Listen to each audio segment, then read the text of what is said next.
BNP থেকে অর্ধশতাধিক লোকজন জামাতে যোগ দিয়েছে। সোমবার বিকেলে বাগেরহাট রামপাল উপজেলার ভোজপাতিয়া ইউনিয়নের অফিসের বাজারে আনুষ্ঠানিক জামাতের যুব সমাবেশে হাজির হয়ে তারা আনুষ্ঠানিকভাবে জামাতে যোগদান করেন। এ সময় যুব সমাবেশের প্রধান অতিথি মংলা রামপাল সংসদীয় আসনের মনোনীত এমপি প্রার্থী অ্যাডভোকেট মাওলানা শেখ আব্দুল ওয়াদুদ তাদেরকে ফুলের মালা দিয়ে বরণ করে নেন।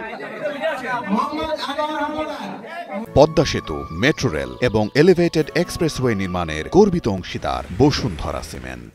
ভোজপাতিয়া ইউনিয়ন বিএনপি কর্মী সাগর হাওলাদারের নেতৃত্বে অর্ধশতাধিক লোকজন জামাতে যোগদান করেন। সাগর হাওলাদার বলেন, বিএনপির জন্মলগ্ন থেকে আমি ও আমার পরিবার বিএনপি করি। আজ পুরো পরিবার সহ এবং এলাকার অর্ধশতাধিক লোক নিয়ে জামাতে যোগ দিয়েছি।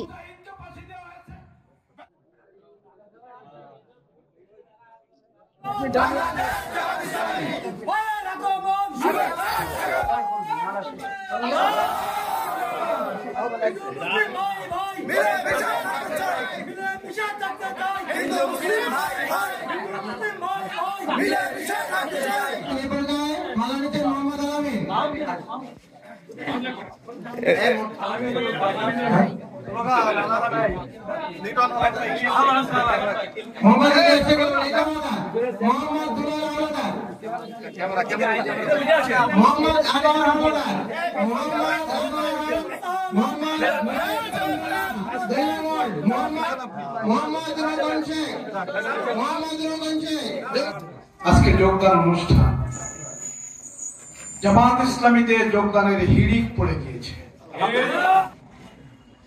কিন্তু সেই রাজনীতি আজকে কলুষিত। আজকে কোন নীতির মধ্যেই পড়ে না। নমিনেশনে অর্থ বাণিজ্য, জীবনে যাদের যে টাকা হাজার হাজার কোটি টাকা কামাই করে গিয়েছে, হঠাৎ করে উড়ে এসে জুড়ে বসে টাকার জোরে নমিনেশন পার্সেন্টেজ উপরের দিকে চলে যায়।